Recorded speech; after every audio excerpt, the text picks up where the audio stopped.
entre nós uma conexão, um sentimento que une a todos, um desejo íntimo que nos faz mais humanos. A inspiração de sermos melhores, de fazermos um mundo melhor, por todos os cantos do mundo. A fraternidade é uma voz que instiga a se fazer ouvida, mensagens de amor que consolam, conhecimentos compartilhados.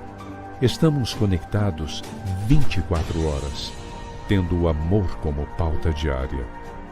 Corações que interagem e emanam emoções, consciências que revigoram a fé em uma força superior, dores que buscam compreensão. E na fraternidade, os homens encontram as respostas. Na fraternidade, as almas encontram a maturidade para cumprir a existência. Web Rádio Fraternidade, 10 anos conectada com o mundo. A emissora do bem na internet.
Boa noite, meus amigos, muita paz, muita harmonia, muita alegria em nossos corações, iniciando mais um projeto, né? Na verdade, mais uma edição, vamos assim dizer, do projeto Meditando a Boa Nova.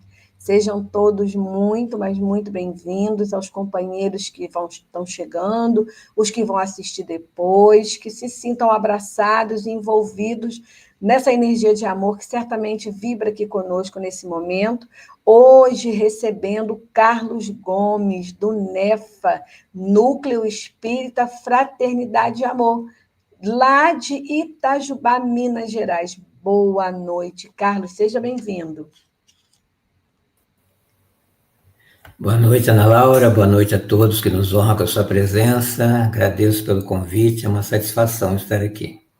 E nós é que agradecemos o nome do SEAC de Cabo Frio, região dos Lagos, por você estar aqui conosco hoje, trazendo um assunto, um tema muito interessante, que vai suscitar muitas reflexões. Então, gostaria de pedir a você, Carlos, que contasse para nós um pouco das atividades do Núcleo Espírita Fraternidade e Amor. Onde é que fica, quais são as atividades, quais são as dicas que você tem para trazer para nós do Núcleo. Convide-nos, por favor. Pois não. O Núcleo Espírita Fraternidade e Amor, né, situado aqui em Itajubá, sul de Minas Gerais, fica na rua José Santana Rodrigues, 414, bem no centro da cidade. E é uma casa que já tem 31 anos de existência, né? Eu estou lá desde o início. E nós temos atividades, né? Segunda-feira, palestras públicas, presencial e também transmitida pelo nosso canal no YouTube, né? Núcleo Espírita Fraternidade e Amor. Só colocar esse nome que já aparece, né? Todos os vídeos que estão lá, todas as palestras das nossas atividades. Na terça-feira, nós temos um grupo de estudo, está estudando, né, os livros de Manuel Filomeno de Miranda. Na quarta-feira, nós temos a reforma íntima, a gente se reúne para falar de virtudes, né, de valores que precisamos conquistar e de defeitos e vícios que precisamos deixar, né? Então, toda quarta-feira tem, né, essa atividade, ela é dialogada, né? As pessoas têm sempre um tema para ser discutido e no final tem um passe, né, que nós oferecemos na quarta-feira. E na quinta-feira temos um estudo online, né, das obras básicas.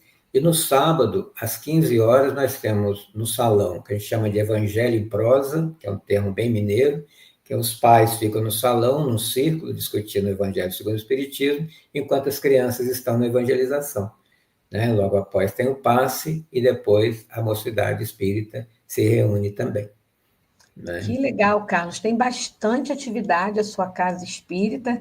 Gostei muito desse título Reforma Íntima, às quartas-feiras. Esse encontro deve ser primoroso. Poder abrir, falar das nossas virtudes, porque somos muito virtuosos também, mas aquela parte que ainda não está virtuosa também é bom nós olharmos com carinho para ela. E gostei do Evangelho e Prosa, achei bem interessante esse título, bem mineiro mesmo, né? Parar um pouquinho para prosear sobre o Evangelho segundo o Espiritismo. Então, mais uma vez, quero te agradecer. Vamos à nossa leitura de harmonização. Seguindo a sequência, antes vamos dar aqui uma boa noite para o Grato. Seja muito bem-vindo, meu amigo. Que a paz do Senhor nos envolva, com certeza, nesse momento de estudo. Então, nossa leitura de harmonização, nós estamos estudando, ou melhor, lendo o livro Vida Feliz na Sequência, trazendo as mensagens e orientações que Joana deixou para nós através do nosso companheiro Divaldo Pereira Franco. Então, a nossa lição hoje é o capítulo 80, onde Joana nos diz: podes fazer mais em favor da humanidade se te dispuseres a isto. Distende a mão a alguém caído, disse uma palavra cortês a outrem.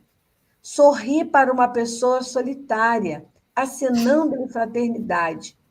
Presenteia, um amigo com uma flor, faze sorrir um triste, enlaça em ternura um desafortunado. Há moedas de amor que valem mais do que os tesouros bancários, quando endereçados no momento próprio e com bondade, nos diz Joana. E ela finaliza a lição dizendo: ninguém dispensa um amigo, nem desdenha um gesto socorrista. Disputa a honra de ser construtor do mundo melhor e de uma sociedade mais ditosa. Então, que sejamos nós esses construtores de uma vida melhor. Então, vamos orar, meus amigos, buscar elevar os nossos sentimentos, os nossos pensamentos ao Pai de amor, à espiritualidade amiga, aos benfeitores espirituais, a Ananias, mentor espiritual do Centro Espírita Amor e Caridade, aos benfeitores responsáveis pela tarefa, pelo estudo da noite de hoje, que envolva cada um de nós, que envolva nossos lares, trazendo paz, serenidade, harmonia. Vamos agradecer ao Mestre querido, a Maria, Mãe amorosa, pela oportunidade de estarmos aqui reunidos, estudando o Evangelho de Amor do Cristo, à luz desta doutrina consoladora e esclarecedora. Que os benfeitores envolvam o companheiro Carlos, para que ele possa trazer as reflexões que vão calar fundo aos nossos corações, para que ao sairmos daqui, nos sintamos mais fortalecidos, mais envolvidos em nossos propósitos do bem e do amor. Fica conosco, Senhor, nos envolvendo, fortalecendo, amparando e guiando de sempre. Que assim seja, graças a Deus. Então, Carlos, a palavra está com você. Fique à vontade. Muito obrigado, Ana Laura. Quero começar saudando a todos e a todas, com votos de paz, de saúde, muita alegria. Que nós possamos, essa noite, realizarmos a nossa reflexão sobre a passagem de Jesus entre nós, em especial sobre essa questão da crucificação ou da crucifixão. E confesso que, para mim, esse tema eu considero constrangedor, né? Por quê? Ele, a meu ver, demonstra a nossa derrota, o nosso fracasso em reconhecermos e aceitarmos o amor na Terra, né? Porque eu penso que o ato da crucificação revela o quanto ainda estamos despreparados para o amor. Porque matar Jesus é dizer não ao amor. Porque ele é o Verbo divino, né, que encarnou aqui na Terra para nos exemplificar o mais puro amor, e nós dissemos não. Nós rejeitamos a proposta dos céus para escolhermos Barrabás, que representa a proposta da terra, o prazer material, ilusório, efêmero e com preço tão alto, né? Então, vamos ver, né? Me foi proposto que falasse sobre, né, o Evangelho de João, né, no capítulo 19, versículo 17 a 22, mas eu fui procurar o que os outros evangelistas também disseram sobre essa passagem, e o que me chamou a atenção é que o João, ao contrário dos demais, não cita a passagem do Simão Cirineu, né, da cidade de Cirene, ajudando Jesus a carregar a cruz. E é curioso, né, porque a gente sabe que João esteve presente o tempo inteiro, né, até ali, junto com Maria, aos pés da cruz, enquanto os outros fugiram ou estavam mais longe. Por que que ele não comentou, né? Ou ele não achou importante, né, alguma coisa nesse sentido. Então, o versículo vai dizer, né, aquela história que já conhecemos: Jesus sobe, né, o Gólgota, né, o Morro da Caveira, carrega a própria cruz, foi crucificado entre dois ladrões e recebeu uma placa, né, sobre a cruz: Jesus Nazareno, Rei dos Judeus. E aí eu costumo, né, ler a Bíblia. Tem duas Bíblias que eu gosto muito: a Bíblia do Peregrino e a Bíblia de Jerusalém, né, além do Novo Testamento de Haroldo Dutra Dias.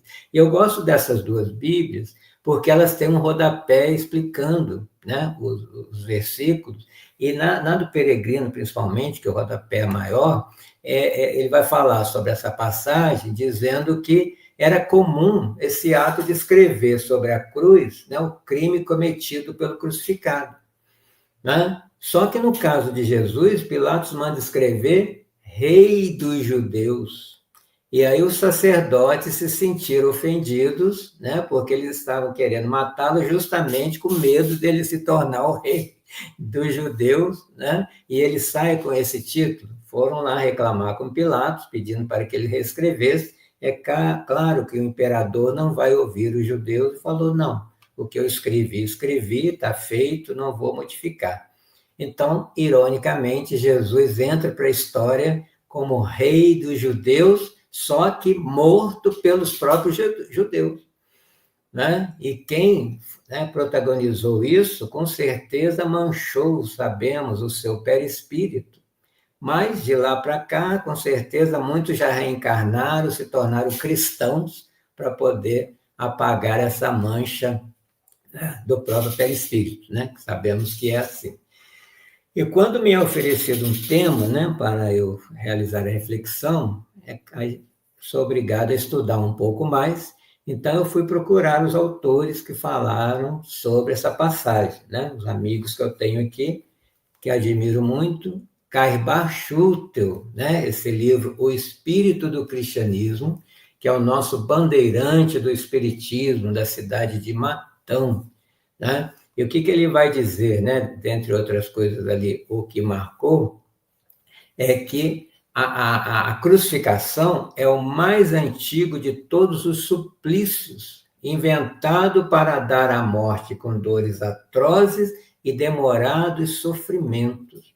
É uma tortura que vem do Oriente, e os romanos usavam, né, para punir, né, com sacrifício, né, com o suplício da cruz, escravos, ladrões, assassinos, né? Então, veja que esse mundo que nós estamos falando da crucificação era um mundo de crueldade, de barbaridade, punia-se com um crime maior ainda.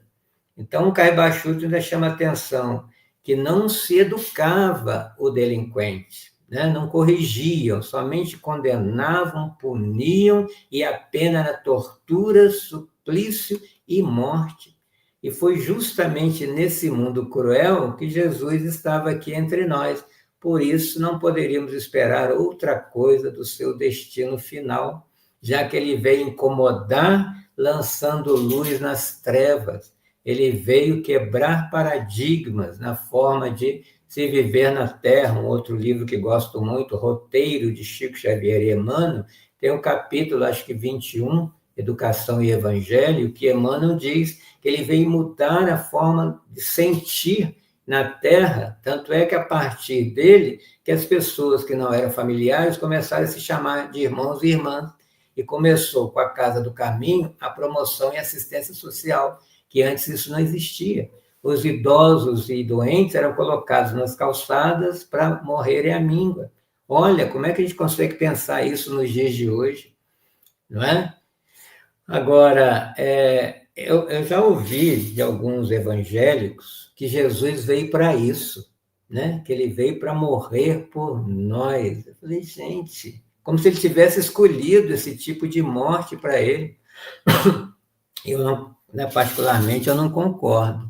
Porque a gente sabe que tem, sim, um planejamento reencarnatório, mas não é destino, né? Não é aquela coisa exata. É um leque de possibilidades.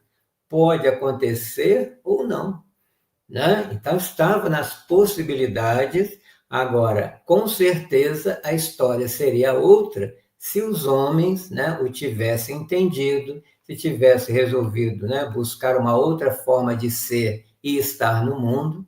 E até hoje, né, como eu falei, continuamos crucificando Jesus e escolhendo Barrabás, né? E não aceito também aquela expressão, ele morreu por nós, a não ser que esse por pudéssemos substituir por pelo, né? Pelas nossas mãos, né? Pela nossa vontade. Então, ele morreu por nossa causa de matá-lo. Aí tudo bem, mas ele veio morrer e aí? Na verdade, ele veio viver por nós, né? Nos ensinar a viver como modelo e guia, né? Que está no Livro dos Espíritos, e como missão, que ele é o governador espiritual do nosso orbe, sabemos disso. Ele não veio, né, criar nenhuma religião, mas mostrar, é aqui que se vive nesse planeta para ganhar o reino dos céus que está dentro de nós. Então, precisamos retirar Jesus da cruz e caminharmos com ele no nosso dia a dia. Uma vez eu falei essa frase num programa de rádio, alguém ligou para lá e falou, não entendi essa frase. E quando a gente não entende as coisas, é porque a gente não quer entender, porque é muito claro, né? Ficar cultuando Jesus morto, quando ele, né, teve aí 3 anos de vida, deixando todo esse manancial de bênçãos para a gente ler, refletir, absorver e viver de uma forma diferente.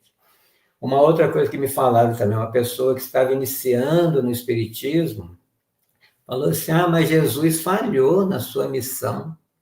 Olha só o que a gente tem que ouvir, né? Então, eu considero essa visão estreita e materialista, né? Porque, e também à época, até seus discípulos mesmo estavam achando ali, nossa, mas cadê a revolução, né, que foi prometida? Então, se não houve briga, não pegou a espada, não mudou tudo, né, não fez uma mágica, falhou. Mas isso quando a gente olha a vida do berço ao túmulo. E aí eu fui encontrar nesses livros, né, que a gente tem que ter em casa para nos alimentar, Fonte Viva, né, capítulo 97, justamente com esse título, A Palavra da Cruz. Né? Aí ele fala o quê? Que embora essa mensagem da cruz seja dolorosa em todos os tempos, o Cristo, olha só, o Cristo usa, né, o fracasso aparente para ensinar o caminho da ressurreição eterna. Então, aparentemente, parece que ele não cumpriu, mas se a gente ampliar o olhar, você vê que a partir desse momento que as coisas começaram a incomodar e fazer as pessoas pensarem. Né? Então, ele fala que esse eu nunca dirigirá para Deus sem o aprimoramento e sem a sublimação de si próprio. E sublimar, muitas vezes, é passar por esse crisol, né? Para a gente poder realizar a alquimia na vida. E aí Emmanuel, né, vai dizer que a linguagem da cruz, né, que está na fala de Paulo, é loucura para os que permanecem interminavelmente nos círculos das encarnações de baixo teor espiritual. Então, aqueles que não olham para cima e só olham o mundo aqui embaixo, realmente não vale a pena o sofrimento, principalmente se não acredita que tem algo além da morte física e reencarnação. Né? Então, ele diz que é nos supremos testemunhos que o discípulo segue para o Mestre, como o Mestre subiu para o Pai na glória da crucificação. E se a gente pensar nos primeiros mártires, né, que foram perseguidos, se deixaram imolar num poste, ser devorado por uma fera ali, né, no circo, só por amor, só por mais do que acreditar, ele sente que a espiritualidade é real, né, que as palavras de Jesus são verdadeiras, e aí se deixa, né, a matéria realmente não vale se eu vou agora receber, como Lívia, né, no livro Há 2000 anos, foi recebida pelo próprio Jesus e tantos outros. Né? Uma outra autora que gosto muito também, Amélia Rodrigues. Né? Amélia Rodrigues, nesse livro Quando Voltar a Primavera. Amélia Rodrigues, que em encarnações passadas, né, ela que na última encarnação foi uma poetisa baiana, né, bastante católica, não foi espírita, mas em uma das suas encarnações ela foi uma daquelas mulheres que estavam ali aos pés da cruz. Né? E quem que estava ali também? Joana de Ângeles, como Joana de Cusa. Então, elas já eram amigas desde essa época, e quando Amélia Rodrigues desencarnou, Joana a convidou para realizar esse trabalho de evangelização. E os livros dela são todos poéticos, belíssimos, falando de Jesus. Né? Então, ela nos coloca de novo de frente a Jesus com a forma como ela fala. Então, como ela estava presente, o que ela nos diz? Quando o clímax da tarde de horror atemorizava as testemunhas da tragédia, ele relanceia o olhar dorido e avista apenas João, sua mãe, as poucas mulheres abnegadas aos pés da cruz. Olhou mais além e mais profundamente os presentes, os que se refugiaram, né, aqueles que estavam mais distantes, como Pedro e tantos outros, e no ápice da dor arquejante bradou Jesus: perdoa-os, meu Pai, eles não sabem o que fazem. E eu, ousadamente, completaria dizendo: eles não sabem o que estão fazendo para si mesmo, né? Porque nós conhecemos em Jesus muito mais a lei de causa e consequência, causa e efeito, né? Como eu falei, eles vão reencarnar e ainda vão se tornar cristãos para poder e defender muitas vezes o Cristo, né? Com a alma ali para poder resgatar esse equívoco, né? Como todos nós. Um outro autor também, né? Esse mineiro aqui de Montes Claros, amigo nosso, Wesley Caldeira, nesse livro belíssimo dele de pesquisa, Da Manjedoura a Emaús. Né? Ele vai dizer aqui nesse livro que essa palavra crucificação vem da palavra cruciare, que significa torturar, atormentar, né? Um gênero de morte restrito, né? Como falou Caibar, aos homens mais desprezíveis e com enormes culpas. Né? Por isso que Jesus é chamado o crucificado sem culpa, morto sem pecado, que é um outro título, né? Que é dado para ele. E ele continua dizendo que era uma pena aplicada pelos romanos, né? Já que os judeus matavam com apedrejamento, como fizeram com Estevão, né? E só não fizeram com Paulo, porque Paulo era romano, então eles preferiram decapitar. Né? E aí ele traz a informação, né, que Jesus foi crucificado em torno da 3ª hora, ou 9 horas da manhã, expirou na hora 9ª, 3 horas da tarde, dizendo: Deus meu, por que me abandonaste? Por que ele disse isso? Porque essa é a primeira frase do Salmo 22 de Davi. não é? Então, era costume recitar nessas horas, né? Porque contém a lamentação de um justo por seus sofrimentos e suas esperanças. Né? E quando, ao final, né, de recitar tudo isso, ainda se eleva uma prece para que ele tenha esperança, né, de algo no futuro. Então, ele estava pronunciando um cântico bíblico de infinita consciência. Aí eu fui pesquisar nesse salmo e ele tem esse nome, né? Sofrimentos e esperança dos justos. E é considerado um salmo messiânico, escrito por Davi, olha, quanto tempo antes de Jesus. E Jesus, como judeu, é claro que ele conhecia o salmo. E nesse salmo, no versículo 19, está escrito: repartem entre si as minhas vestes e sobre a minha túnica tiram sorte. Não foi isso que aconteceu depois que Jesus desencarnou? Olha as profecias aí da época, né, se concretizando. E não por acaso, depois desse, vem o 23, que é famoso, que é o do bom pastor. O Senhor, o meu pastor, nada me faltará. Olha como é interessante essa hermenêutica da Bíblia, né? Que a gente vai estudando e ela vai respondendo a si mesmo, se encadeando, que me lembra também o Evangelho segundo o Espiritismo, né? Que Kardec, didaticamente, ele foi crescendo ali, né, na apresentação de Jesus, e a gente vai crescendo junto quando a gente lê o Evangelho segundo o Espiritismo na sequência. Né? Então, está tudo muito certo. A gente tem que estudar, né? Perceber o que é. Agora, uma outra coisa que eu fico pensando também em relação a Jesus é que aquele magnetismo todo dele, que, né, aquela aura quilométrica, porque esse Chico Xavier, quando a NASA mediu, tinha 10 metros, né, de aura ali, de raio, Jesus era quilométrico. Tanto é que ele hipnotizava as pessoas, né? Os discípulos, vem, né? Vem ser pescador de homem, deixe tudo e me siga. E as pessoas iam. Né? O próprio Públio Lentulus, né? Uma das encarnações de Emmanuel no livro Há 2000 anos, né? Aqui também, há 2000 anos, quando ele vai encontrar Jesus, ele fica ali quase que hipnotizado. Nicodemos e todos, né, que tiveram contato com ele. Então, como é possível uma pessoa nesse raio magnético de Jesus esbofeteá-lo, escarnecer dele, né? Enfiar uma lança nele? Como é que é isso? Esse espírito precisa ser muito insensível para não perceber a vibração de Jesus. Que tipo de espírito que era esse?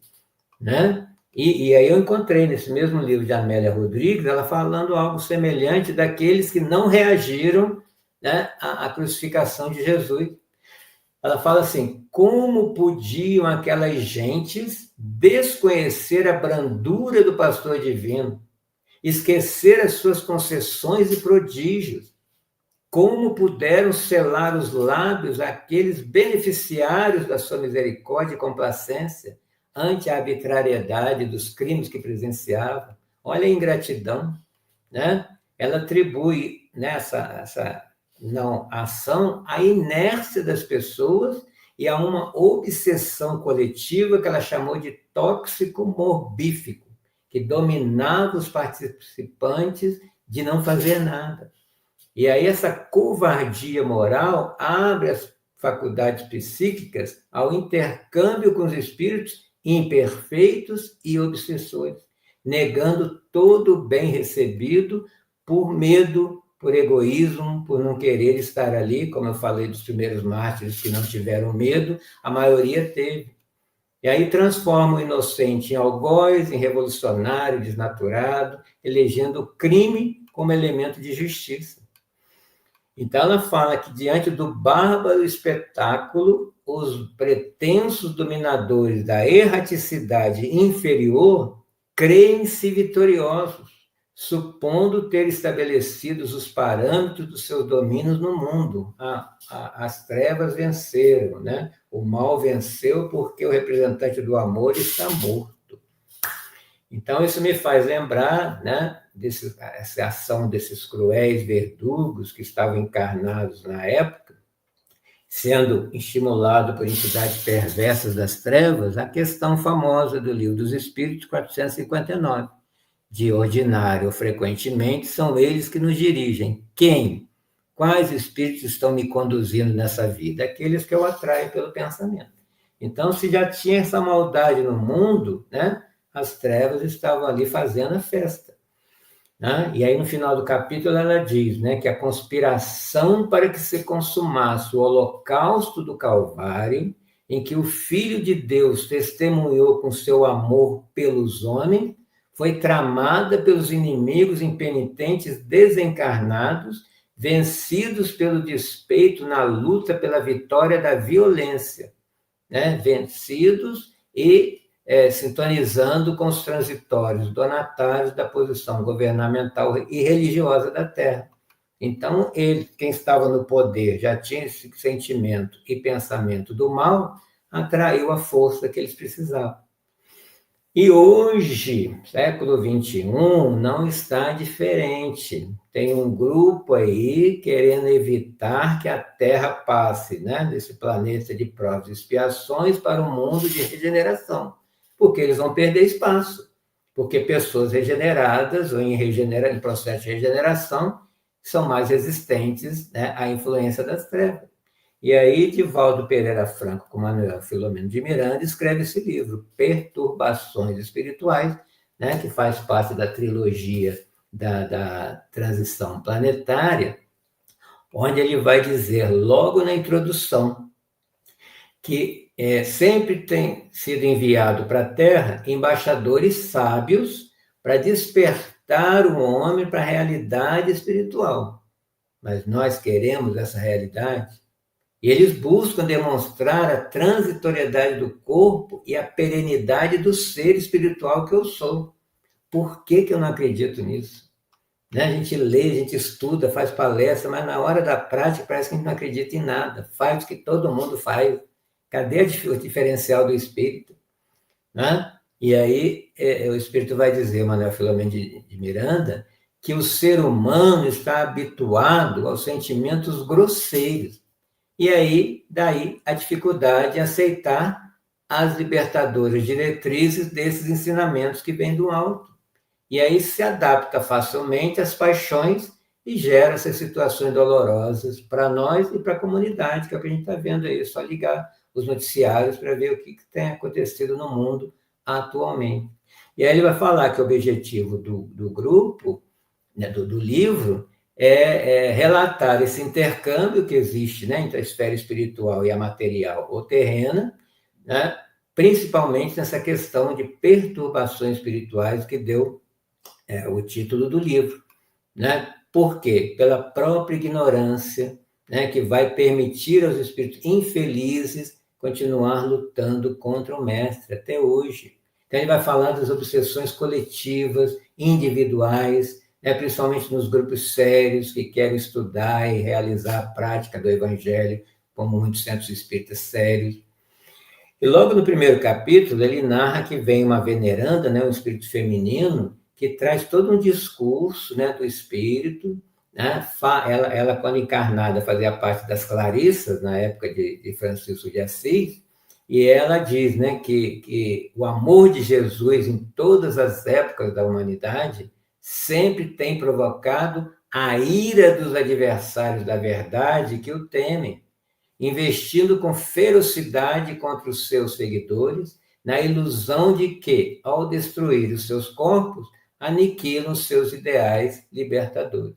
Aí eu me lembro de Allan Kardec, quando queimaram, né, no Alto de Fé de Barcelona, aqueles 300 livros espíritos que ele tinha enviado para o seu amigo Olivreiro, e o que ele diz? Podem queimar-se os livros, mas não se queimam as ideias. Né? Então, ela vai continuar dizendo dessa importância. Né? Então, a gente tem que acreditar nessas informações que os espíritos nos trazem, né? Que do outro lado fica tudo do mesmo jeito, mesmos pensamentos, desejos, realizações. Então, se nós não aprendemos a vibrar no bem aqui enquanto encarnados, o que nós vamos encontrar do outro lado? Aqueles espíritos que se afinizam conosco, com a nossa forma de pensar. Então, eu quero terminar aqui essa minha primeira fala com o que está nesse livro belíssimo, né? Há 2000 anos, quando Lívia, a esposa de Públio Lentulus, né? Uma das encarnações de Emmanuel, ela da casa dela avista a crucificação. E aí é narrado, né? De repente, sentiu-se tocada por uma onda de consolações indefiníveis. O ar sufocante de Jerusalém se havia povoado de vibrações melodiosas e intraduzíveis. Extasiada, observou na retina espiritual, quer dizer, mediunizada, né, ou desdobrada, que a grande cruz do Calvário estava cercada de luzes numerosas. Lívia notara que se havia rasgado do céu à terra, né, por onde desciam ao Gólgota, né, legiões de seres graciosos e alados, os anjos, parecendo transformar a cruz do Mestre em fonte de claridades perenes e radiosas. Não é linda a forma de ver o lado espiritual da crucificação? Então vamos conversar. Com certeza, Carlos. Essa passagem que você trouxe aí, que você lembrou da Lívia, realmente é uma passagem muito bonita, né? Um momento primoroso desse livro e que nos traz muitas reflexões, porque quando você fala assim, não é lindo esse olhar espiritual da crucificação, talvez seja isso, né, que nós precisamos fazer, especialmente nesse período, porque nesse período nós começamos a lembrar do Cristo, mas muitas vezes a lembrança que vem é o Cristo ainda crucificado. Temos que tirar ele da cruz. Tantos momentos belíssimos que Jesus, que os evangelistas trazem para nós, não é? Nos seus evangelhos, passagens belíssimas, momentos assim belíssimos em que Jesus esteve aqui conosco, que nós poderíamos buscar para lembrar o Mestre Jesus. E quem nos chama muita atenção para isso, e eu adorei porque você trouxe vários livros. Eu acho muito importante, quando nós estamos fazendo um trabalho na Casa Espírita, divulgar as obras dos autores encarnados, mas também os autores desencarnados que trazem essas obras. Então, nas Pegadas do Mestre, de Vinícius, nós temos uma página belíssima, onde Vinícius vai falar sobre o Calvário e o Tabor. E eu fiquei, sabe, quando eu li essa página hoje, Carlos, confesso a você e amigos, que eu fiquei pensando por que nós ainda escolhemos a imagem de Jesus na cruz e não a imagem de Jesus naquele momento da transfiguração do Tabor, da onde ele está ali com Elias, da onde ele está ali com Moisés, onde vem aquela voz maravilhosa do céu e diz o que para a gente? Este é o meu filho bem amado, nos diz a voz.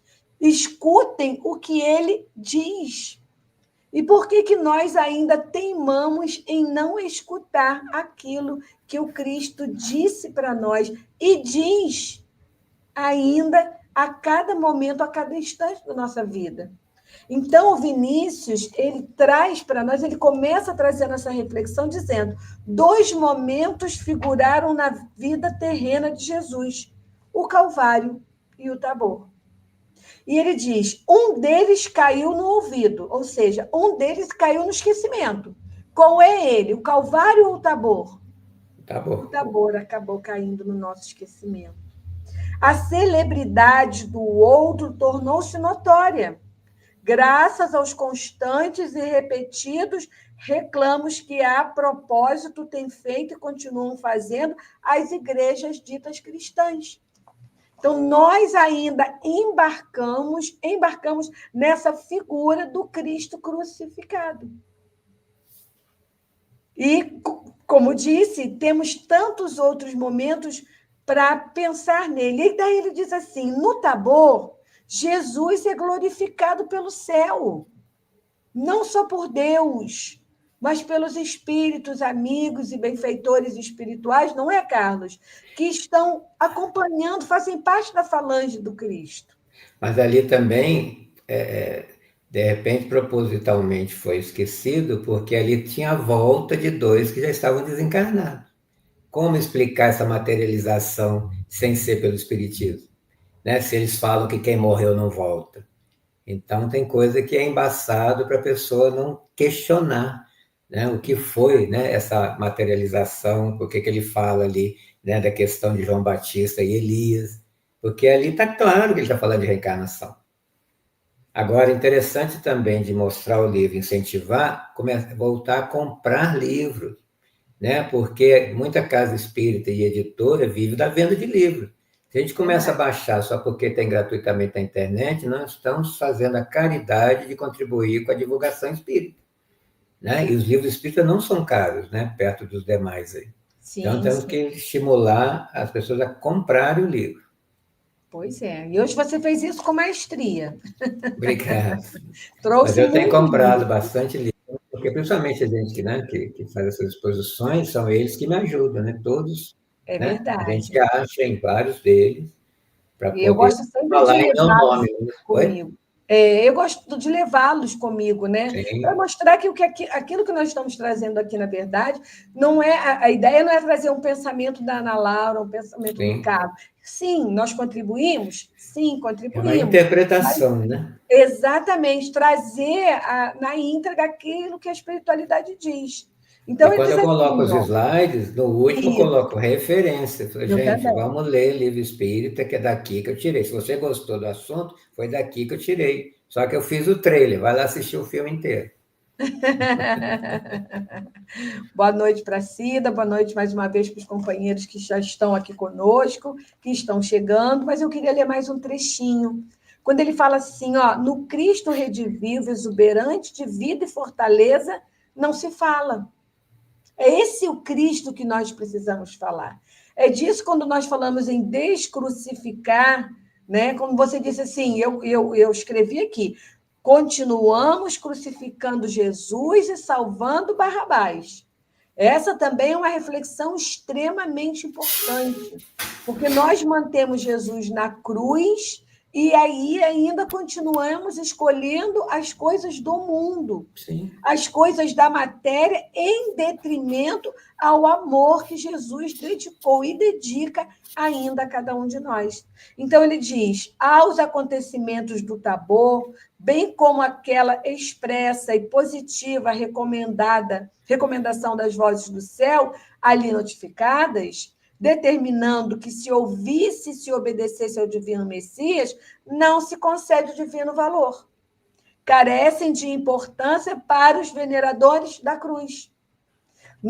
Foi feito em nós um trabalho, né, uma lavagem cerebral, eu vou chamar assim, ao longo dessas encarnações todas, que realmente há uma dificuldade muito grande para nós, não é, Carlos? De tirarmos o Cristo da cruz e trazê-lo, ou melhor, ir ao encontro dele. Buscar nos aproximarmos dele. Ele diz: o Calvário, meus amigos, é a morte, o Tabor é a vida. Então, vamos buscar mudar. No topo do primeiro, que é o Calvário, está a cruz. E nela, chumbado Jesus vencido, inerte, morto. Até quando, não é, Carlos? Nós vamos manter Jesus nessa posição? Crucificado, vencido, morto. E Para não daí se ele. comprometer, né? Exatamente, Carlos, porque daí eu não me comprometo. Se eu chorar ali no enterro dele, no velório, ele já vai ver que eu estou, né, triste pela morte dele. Mas ele não quer isso, ele quer que a gente se alegre pela mensagem dele. E não aquele fim. A gente gosta do fim. Né? É uma ideia materialista também, ficar cultuando o corpo de Cristo morto, como se ele tivesse morrido. Por isso que a gente fala, ele não vai voltar, ele não foi, ele só não está materializado. Mas só Exatamente. chamar que ele está aí. E essa sua fala é muito importante, porque muitos ainda acreditam, cultuam essa ideia de que o Cristo ainda vai voltar, como se ele realmente tivesse ido, porque ou nós acreditamos que ele é o nosso irmão mais velho, guia e modelo da humanidade, não é? O governador espiritual do nosso planeta, ou nós acreditamos nisso ou não acreditamos. Só que tem um porém, eu quero que ele volte para resolver os meus problemas. É Né? verdade. Então não sou eu que resolvo, né? Por isso que eu não gosto muito dessa coisa do salvar. Jesus veio nos salvar, porque eu fico esperando ele vir me salvar. Ele veio me libertar dos dogmas antigos, no comportamento antigo, e é o que eu falei, quebrar paradigmas e me mostrar uma outra coisa, que é o que o Espiritismo faz. Ele rasga o mundo espiritual e fala, é verdade, existe. Não é uma hipótese o mundo espiritual. E estamos caminhando para lá porque viemos de lá. Então, a gente tem a ideia que é daqui para lá, é de lá para cá. A gente veio de lá, né, faz um estágio aqui e volta para lá. Mas a nossa visão materialista, a gente acha que eu vou para lá. Não, eu estou voltando. Né? Agora, por que a gente tem essa visão materialista? Porque a gente está muito tempo aqui na matéria, acostumou, se adaptou e acha que é só isso.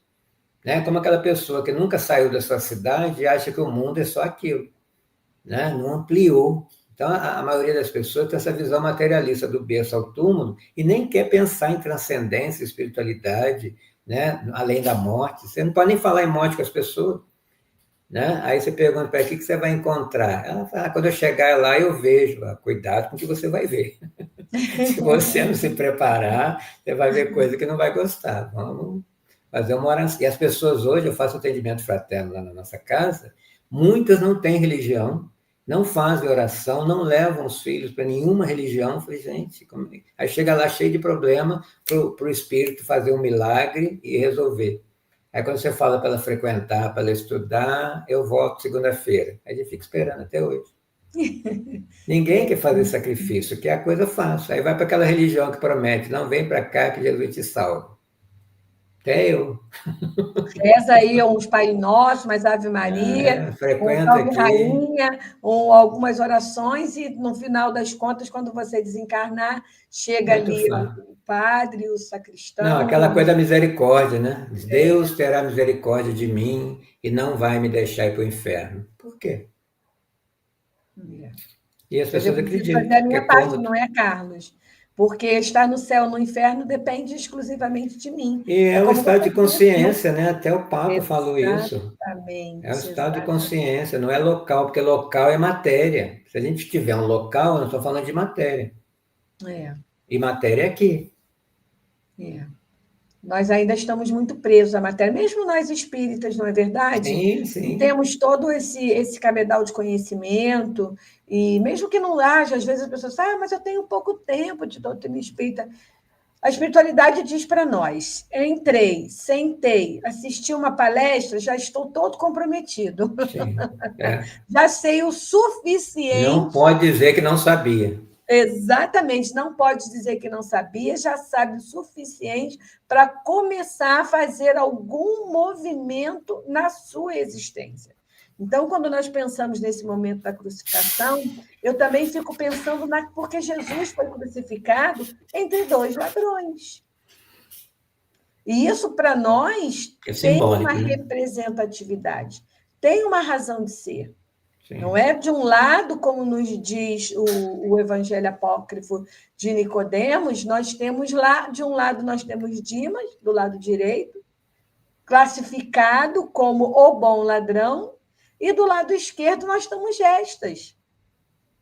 Né? E no meio nós temos ali o Cristo, crucificado de forma completamente injusta.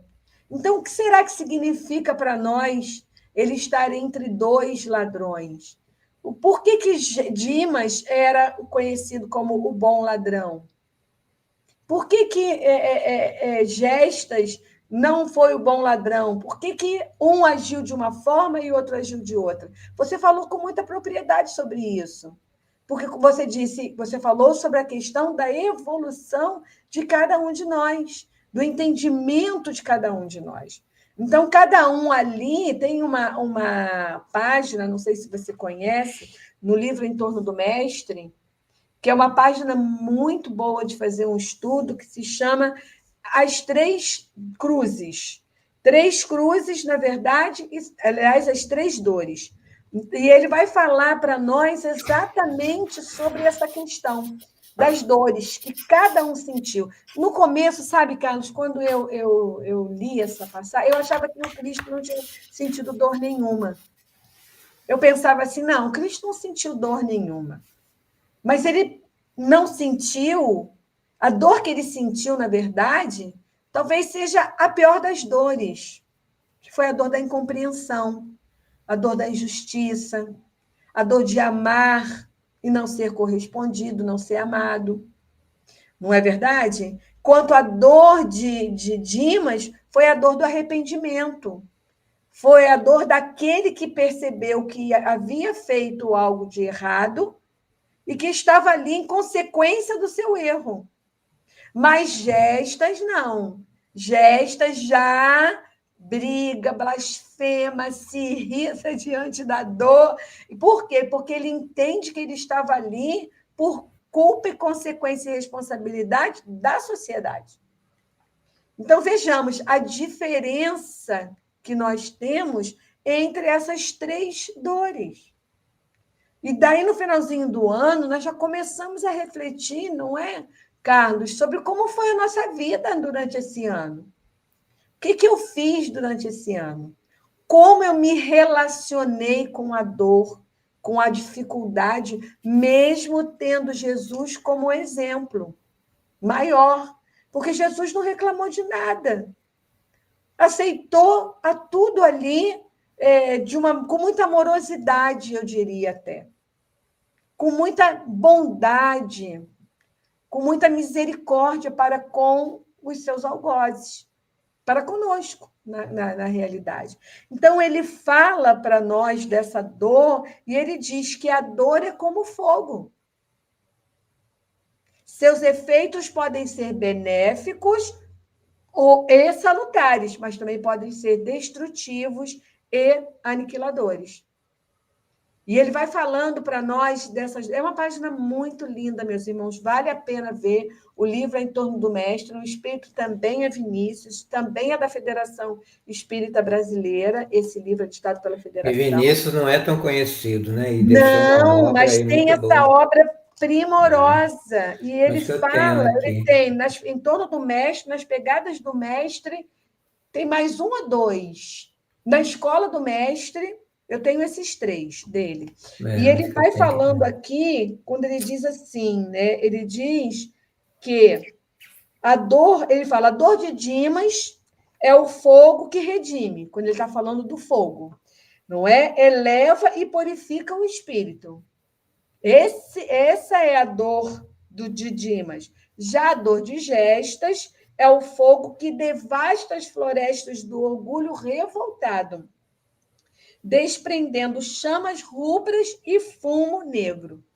Agora, quando ele fala da dor do Cristo, ele nos diz assim: a dor do Filho de Deus é a luz que ilumina o mundo, que acorda as consciências adormecidas, que enobrece os corações, afinando as cordas do sentimento.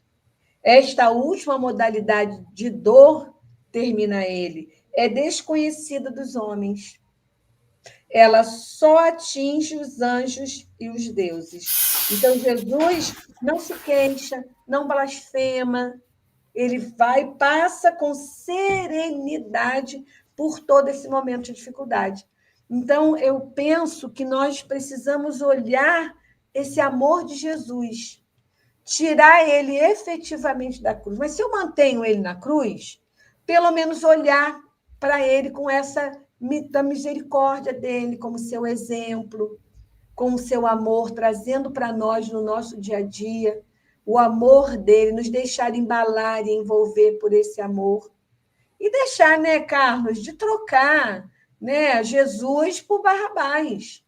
Já passou muito tempo, já não somos mais aqueles espíritos daquela época. Já caminhamos, já construímos alguma evolução, alguma melhora.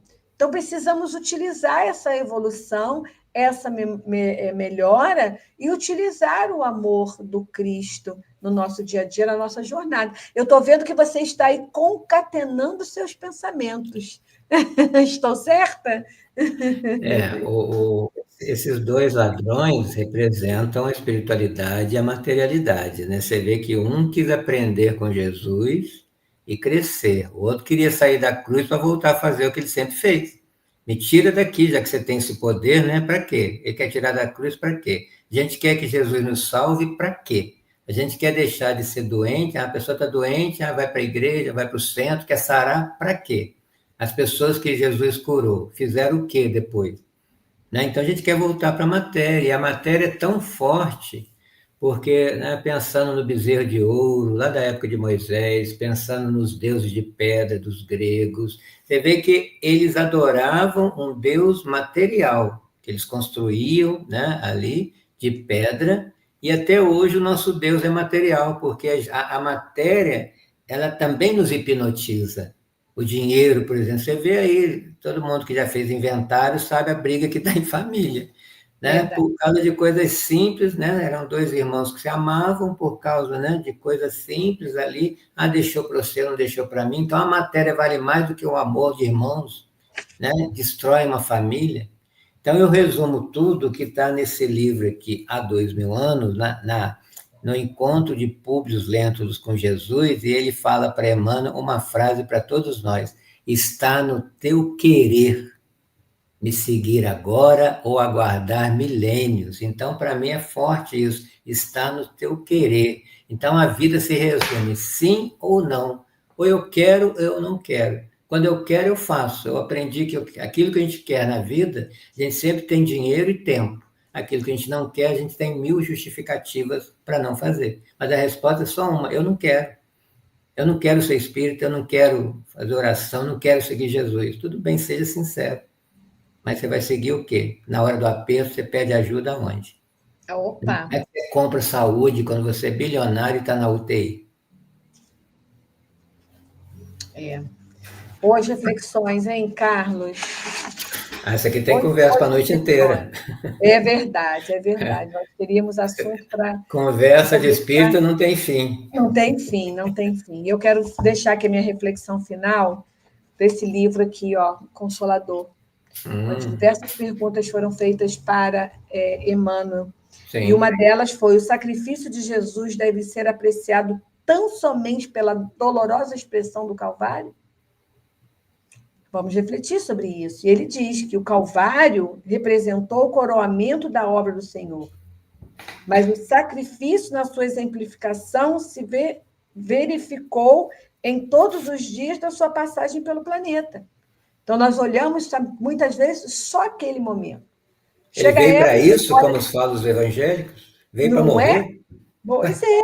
No Natal, nós olhamos o Cristo crucificado, mas ele está nos chamando, nos convidando a ver aquilo que o Cristo exemplificou.